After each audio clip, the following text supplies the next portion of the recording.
చేయాలి. Life nothing but surrender your feelings. నువ్వున్నావయ్యా, నువ్వు నాతో ఉన్నావయ్యా, స్వామి నువ్వు నాతో ఉన్నావు. ఆ ఫీలింగ్ ఎలా వస్తది ప్రభు? గుడ్డుడంటే కళ్ళు గుడ్డితనం కాదండి. నెక్స్ట్ ఏం జరుగుతుందో తెలియదు కదా మనకి. అన్ని గుడ్డితనం అంటారు. ఓహ్! అద్దా సారీ. భగవంతుడా నేను నీతో ఉంటా, నీ మాట వింటా, నీ కోసం బతుకుతా.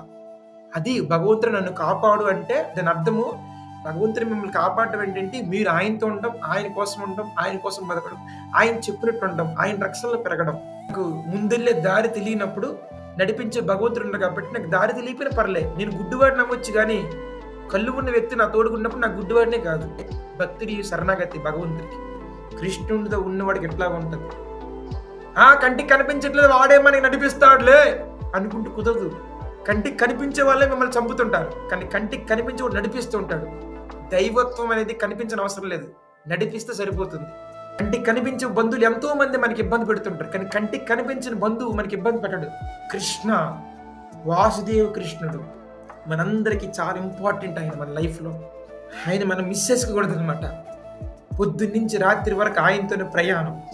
శరీరం ఎక్కడెక్కడ తిరిగినా సరే ఆత్మ అయితే ఆయన చుట్టూ ప్రదక్షిణ చేస్తూ ఉండాలి.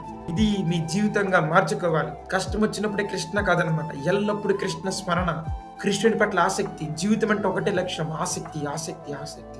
కృష్ణుడు కృష్ణుడు కృష్ణుడు అనంతమైన ప్రేమ, అనంతమే. మీ ప్రేమ 100% కృష్ణుడికి మొత్తం ఇస్తే కృష్ణుడికి 100% అంకితం చేద్దాం.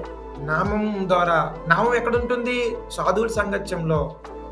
సాధు సంగత్యంలో నామజపం చేస్తే ఆ శక్తి ఆసక్తిగా మారి కృష్ణుడి పట్ల వచ్చిందంటే అప్పుడు నిరాసక్తి అవుతాం బయట విషయాల పట్ల.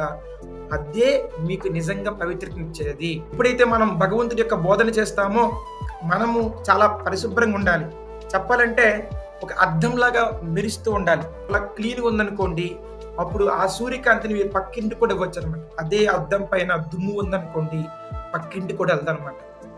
భగవంతుడి యొక్క జ్ఞానము, సాంప్రదాయ ఆచార్యులు చెప్పిన సమస్త జ్ఞానం అంతా కూడా మనకి శ్రీల గురుదేవులు వారు, ప్రభుపాదుల వారు తన పుస్తక రూపంలో మనకి అందించడం జరిగింది. కేవలం వాళ్ళ పుస్తకాలు మనం జాగ్రత్తగా పఠించినా, జాగ్రత్తగా విన్నా, చదివినా మనకి మన హార్ట్ క్లీన్ అవుతుంది. ఎప్పుడైతే మన హృదయం క్లీన్ అయిందో అప్పుడు మనము ఆ దివ్య జ్ఞానాన్ని మనము ప్రతిబింబంలాగా అందరికీ ప్రసారింపచేస్తాం. బృందావనం అంటే ఆసక్తి. అంటే ఏంటి ప్రభు ఆసక్తి? బృందావనం అంటే ఆ చిన్న చిన్న గోపబాలురులు కృష్ణుడితో ఆడుకోవాలని, ఉండాలని, టైం స్పెండ్ చేయాలని ఆసక్తి. పెద్ద పెద్ద యశోదమ్మలు వాళ్ళ ఫ్రెండ్స్ అందరూ వాళ్ళ ఇంట్లో పిల్లన్నప్పుడు కూడా యశోదమ్మ కొడుకే కావాలని చెప్పి ఆ యశోదమ్మ ముద్దులు కనుక కృష్ణ భగవానుడితో ఉండాలని వారికి ఆసక్తి. ఈ నందమహారాజు ఉపనందులు వాళ్ళందరూ ఫ్రెండ్స్ కలిపి కృష్ణుడితో ఉండాలని ఆసక్తి. ఇంక వీళ్ళందరితో మించి ఇంకా గొప్ప ఆసక్తి గోపీజన వల్ల ఆ గోపికలు కృష్ణుడితో ఉండాలని ఆసక్తి.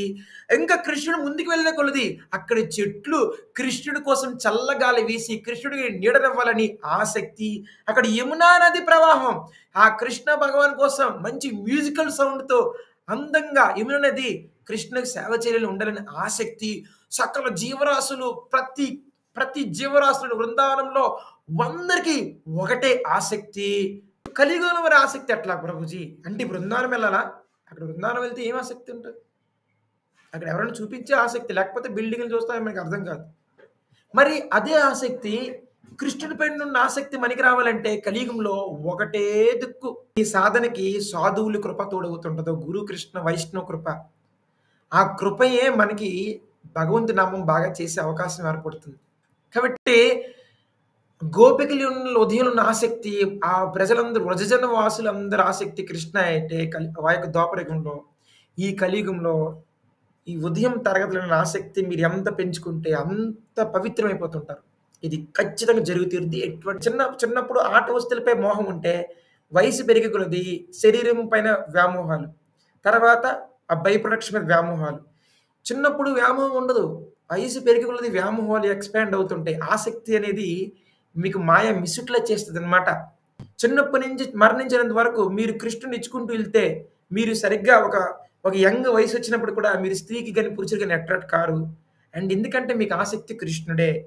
తర్వాత పెళ్ళైనా పిల్లలు వచ్చినా సరే మభ్యపడిపోయారు అనమాట మాయా మోహ కుటుంబ బంధాలతో, డీప్గా ఏడుపులతో. ఎందుకంటే కృష్ణుడు ఆసక్తి. బయట మీరు యాక్టివిటీ జరుగుతుంది గానీ, బట్ ఆసక్తి మాత్రం లోపలంతా కృష్ణుడే. ఎప్పుడంటే చిన్నప్పటి నుంచి కృష్ణుడి పట్ల ఆసక్తి పెరుగుకుంటే. అందుకే జీవిత లక్ష్యం ఏంటంటే ఆసక్తి. నామం ద్వారా. నామం ఎక్కడుంటుంది? సాధువుల సాంగత్యంలో. అందుకే సాధు సంగత్యంలో సంకీర్తన మనం చేసాం ఎర్లీ మార్నింగ్. సంకీర్తన ఎవరైతే ఎక్కువ చేస్తారో వాళ్ళ శరీరం కాదు వాళ్ళకి తెలిసిపోద్ది. నేను శరీరం కాదు అని తెలిసిపోయిందనుకోండి, మీకు ఆత్మ తెలిసిందనుకోండి, మీరు చాలా ఫ్రీగా ఉండొచ్చనమాట. ఎక్కడైతే ఇంట్లో వాళ్ళందరూ, ఇంట్లో పిల్లలు, పెద్దలు అందరూ కలిపి ఒకటే ఆసక్తి పెంచుకుంటారు అది వృందావనం. వృందావనం అంటే ఆసక్తినే వృందావనం అంటారు. కృష్ణుడి పట్ల ఆసక్తినే ఏమంటాము? బృందావనం. భగవద్గీత పరిచయం పెరగాలంటే మీరు భగవద్గీత ఎక్కువ స్పెండ్ చేస్తే భగవంతుడితో మీకు అప్పుడు మీ పరిచయం పెరుగుద్ది. ఎప్పుడైతే పరిచయం పెరిగిందో జీవితం సులభం. కొత్త వ్యక్తులతో ఉన్నారనుకోండి కొంచెం డౌట్‌గా ఉంటాం. ఇప్పుడు ప్రజలందరికీ భగవంతుడు డౌట్ అనమాట. ఉన్నాడో లేడో, కాపాడుతాడో లేడో, బెటర్ వేరే మతంకెళ్ళిపోతాం. దీన్నేమంటారు? అంటే పరిచయం పెరిగిందా? డౌట్‌తో ఉన్నారా? డౌట్ అనమాట. ఏదో పూజ చేస్తాం దేవుడు గుడిలో ఉంటాడు. నా గుండెలో ఉండడు. ఓన్లీ గుడిలో ఉంటాడు. నా గుండెల్లో దేవుడి మాట పక్కన పెట్టేస్తాం. నువ్వు తినగరంటే తినేస్తూ ఉంటావు. సో, గుండెల్లో మాటని మనం పక్కన పెట్టి గుడిలో దేవుడి మీదకెళ్ళిపోతుంటాం. గుడిలో దేవుడు ఏం మాట్లాడతారో మాట్లాడ్డు. ఆ గుడిలో దేవుడే నీ గుండెల్లో ఉన్నట్టు మాట్లాడుతుంటే వినబడట్లేదు నీకు. ప్రతి క్షణం డౌట్. కాపాడుతాడో లేదో. కాపాడుతాడు. ఇలా చేస్తే కాపాడుతున్నామని లోపలే చెప్తాడు. తప్పు చేయకమ్మా జాగ్రత్త గురించి చెప్తాడు. మనం పక్కనెట్టి గుడికెళ్ళి అడుగుతుంటాం. దీని అర్థం ఏంటంటే ఎవరికి కూడా భగవంతుడు సరిగ్గా పరిచయం లేదు. అసలు భగవంతుడు ఎలా పనిచేస్తాడో ఎవరికీ జీవులకు తెలీదనమాట. ఎందుకు తెలీదంటే భగవద్గీత నడవడం లేకపోవడం వల్ల, తెలుసుకోలేకపోవడం వలన. పొద్దున్నే నిద్రలేస్తున్నావు. ఎందుకు నిద్రలేస్తున్నావు? నేను కృష్ణుడితో ఫ్రెండ్షిప్ పరిచయం కోసం వెళ్తున్నా. ఈ 2 గంటలు ఆయనతోనే. ఎందుకు ఆయనతో నువ్వు? నీకు ఎవరు వెళ్ళమంటున్నారు నీకు? ఎందుకంటే నా ముందు జరిగేది ఆయనకొక్కడికే తెలుసు. నీకు తెలుసా? తెలీదా? కూర్చో మాట్లాడకు నువ్వు. ఏది ముందు జరుగుతుంది? ఏం కుటుంబానికి ఏం ముందు జరుగుతుంది? నీకు ఒక్క ముక్క కూడా తెలీదు. నువ్వేమో కృష్ణుడి దగ్గరికి వెళ్ళొద్దంటావా? కృష్ణుడికి అన్నీ తెలుసు. ఆయన అన్నీ తెలుసు. ఆయనతో ఉంటే మన జీవితం అండి. నువ్వు గుడ్డోడివి. నన్ను గుడ్డోడు అంటావు. నన్ను గుడ్డోడు అంటావు. గుడ్డోడంటే కళ్ళు గుడ్డితనం కాదండి. నెక్స్ట్ ఏం జరుగుతుందో తెలియదు కదా మనకి. దాన్ని గుడ్డితనం అంటారు. అద్దా సారీ. మరి ఇప్పుడు ఏం చేయమంటావు చెప్పు. ఎర్లీ మార్నింగ్ క్లాస్‌లో కూర్చుంటే మనకి భగవంతుడు మన చేయి పెట్టుకుంటారంట. ప్రభు చెప్పారు. రియల్లీ.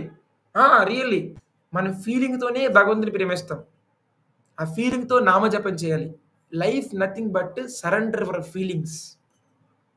నువ్వున్నావయ్యా, నువ్వు నాతో ఉన్నావయ్యా, స్వామి నువ్వు నాతో ఉన్నావు. ఆ ఫీలింగ్ ఎలా వస్తది ప్రభు? ఫీలింగ్ మార్కెట్‌లో అమ్మరు.